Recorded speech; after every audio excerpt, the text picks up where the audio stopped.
Hans Fredrik Gude was born March 13, 1825, died August 17, 1903. He was a Norwegian Romanticist painter and is considered along with Johan Christian Dahl to be one of Norway's foremost landscape painters. He has been called a mainstay of Norwegian National Romanticism. He is associated with the Düsseldorf school of painting.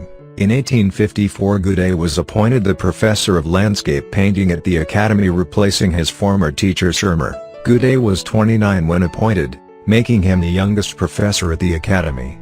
By the mid-19th century the academy in Düsseldorf had become a center for training Norwegian artists. But within Norway there arose a debate as to whether the art was truly Norwegian, as it did not originate in Norway, and was in fact produced by artists who had been trained in Germany. Over the course of his lifetime Gude won numerous medals, was inducted as an honorary member into many art academies, and was awarded the Grand Cross of the Order of St. Olav. He was the father of painter Nils Gude and watercolorist and illustrator Agnes Charlotte Gude.